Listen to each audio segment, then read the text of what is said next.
I mean, style points for days, Chito. How do you feel about that performance? That was what an incredible knockout.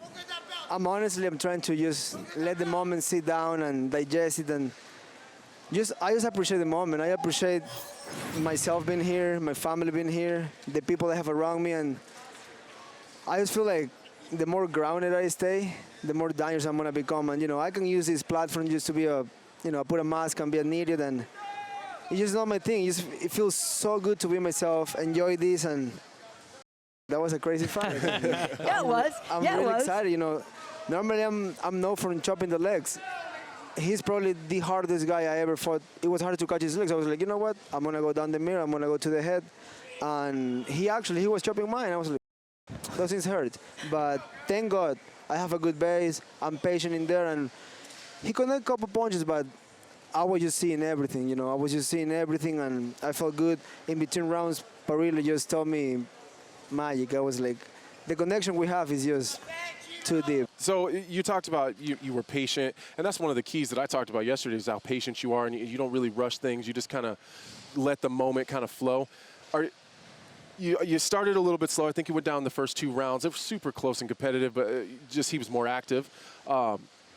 Like no matter what, you had to win the next 3 rounds. Do you ever get worried that maybe you're not starting fast enough, or maybe not having a sense of urgency in those first 2 rounds? Because it makes me nervous. No, I know. Everybody, my team, my family, but it's something like I work, I try. I'm trying to go harder, but I cannot please people. Like I cannot go crazy in the first one. Even my coach told me in the locker room, like, hey, let's try to win the first one. I'm not pushing you.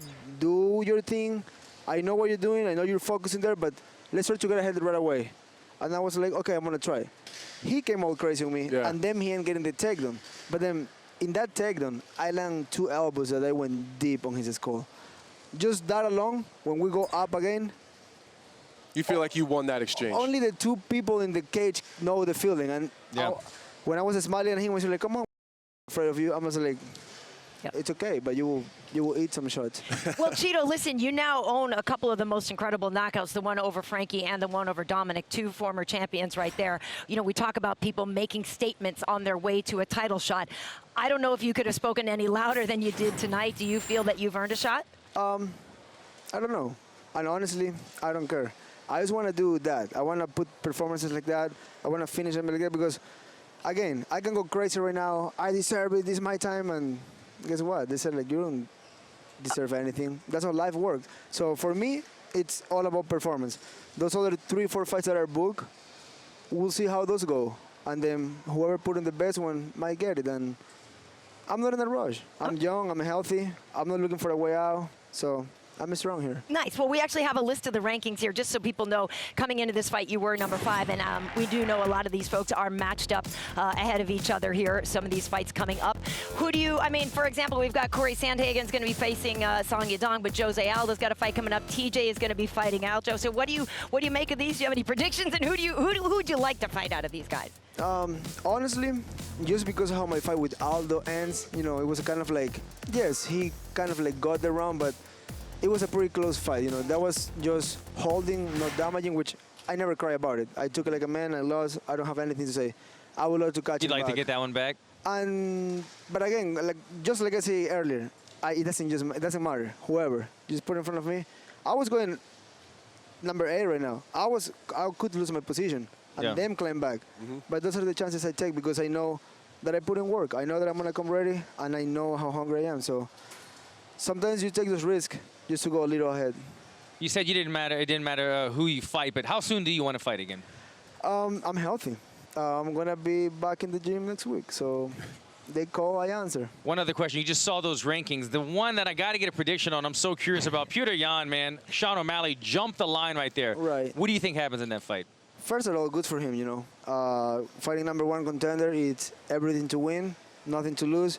We will see his potential. Yeah, I know the guy's skilled. I know the guy got that future, so he's the only one thinking everybody thinks he sucks. I don't think that. I think he's a good fighter. He haven't fought real competition? Not yet. He haven't do something that you say like, oh yeah, he's coming up? Not yet. He got the talent? Yes, so we'll see what happens.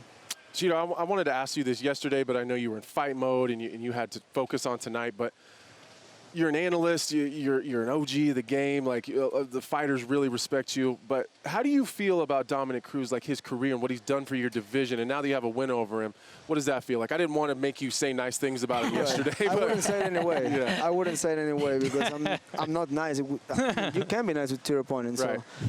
So I think he had the longest reign, right? He's the one that make bantamweight cool. Let's be honest.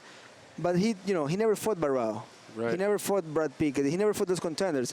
And when I was talking to Megan, I was like, Megan, I'm talking to you face to face. He fought Demetrius and Joe B in their primes. But those are 25ers. You know what I'm saying? So I wasn't, talking to Lito, blah, blah. But those are 25ers fighting at 35s because they don't have a division yet. So he is the longest reign. He is the coolest bantamweight, yes. But I just don't see him. He don't fight Sanghagen, he don't fight Son Yadong, he don't fight these new guys like me. And, time clock. So I think that's what I said earlier.